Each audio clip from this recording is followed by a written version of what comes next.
Dans cette diapositive, on voit deux images. Une qui est ici, qui est un dragon, et ici nous avons une autre image qui est le même dragon, mais qu'on a modifié à partir de PowerPoint.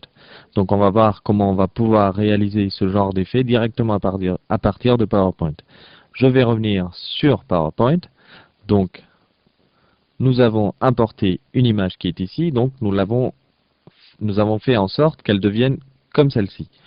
On va aller dans une deuxième page qui est sans image. On va insérer une autre image.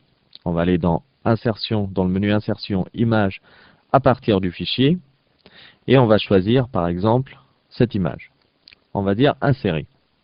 Donc nous avons notre image qui est ici. Et pour avoir les propriétés de notre image, on va faire un clic droit ou CTRL-clic sur Mac. On va aller dans Format de l'image. Ici, vous pouvez voir qu'on va pouvoir changer dans la palette image le rognage. Alors qu'est-ce que c'est que le rognage? Je vais vous montrer. C'est en fait, ça revient à enlever le contour, plus ou moins, en définissant les centimètres ici. Par exemple, je veux enlever 1 cm à gauche, 1 cm à droite, 1 cm en haut et 1 cm en bas. On va pouvoir cliquer sur Aperçu pour pouvoir voir notre image. Donc je vais cliquer sur Aperçu et automatiquement on voit effectivement qu'il y a 1 cm qui est parti sur les côtés. Pour que ça soit un peu plus flagrant, on va enlever par exemple 3 cm de chaque côté. Aperçu. Et effectivement nous gardons les formes que compose cette image aux bonnes dimensions, sauf que nous avons perdu en fait le contour. Nous perdons de plus en plus de contour. On va réinitialiser. Voilà.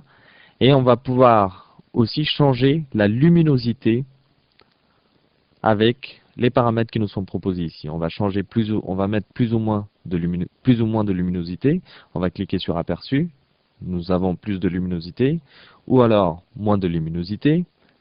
Et on va pouvoir aussi changer le contraste, plus ou moins de contraste, ici. Donc pas besoin de logiciel de retouche d'image pour pouvoir changer la luminosité ou le contraste. On peut le faire à partir de PowerPoint. On va aussi, si on exporte cette page en tant que page web, le texte de remplacement, c'est-à-dire que pendant que l'image se charge, on va pouvoir lui donner un texte qui sera affiché le temps du chargement de notre image. Dans les positions, ici on va pouvoir positionner précisément notre image sur notre diaporama. Donc on va pouvoir donner les dimensions en centimètres directement ici. Cette fois-ci dans la taille, on ne va pas évoluer sur les rognages, mais sur la taille, c'est-à-dire que cette fois-ci on va carrément baisser en taille notre image. Soit on peut le faire en hauteur, en centimètres, en largeur.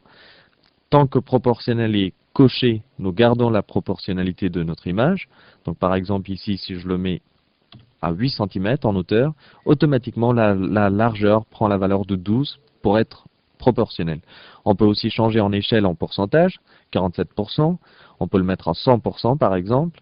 Mais si on décoche proportionnel, et par exemple on va le mettre ici à 25%, automatiquement, en cliquant sur Aperçu, nous avons une image étirée. On va remettre ici 25, on va faire un aperçu, et on recoche proportionnel. Il ne faut surtout pas le faire avant, sinon il va garder la déformation et il va le remettre proportionnellement par rapport à la déformation. Donc on peut recocher proportionnel si on veut. Et dans couleur et trait, aucun remplissage. De toute façon, on ne peut pas remplir puisque c'est une image bitmap. Mais par contre, pour le trait, c'est-à-dire le contour, on va pouvoir choisir une couleur. Donc par exemple du noir, on va faire un aperçu. On le voit effectivement. On va pouvoir aussi choisir les différentes formes qui nous sont proposées ici. Les styles, plus ou moins épais. Par exemple, on va le mettre à 6 points. On va faire un aperçu. Et nous avons notre image avec un contour de couleur noire de 6 points. Donc voilà à peu près tous les paramètres qu'on doit connaître pour pouvoir manipuler les images avec PowerPoint. Bien sûr, on va pouvoir aussi faire les déformations de taille directement dans PowerPoint en agissant sur les coins, sur les petits points qui sont sur les petits carrés ici, ou alors déformer en allant sur le haut ou sur le côté de l'image pour pouvoir le déformer. Donc voilà à peu près tout ce qu'il faut savoir pour paramétrer les images correctement sur PowerPoint.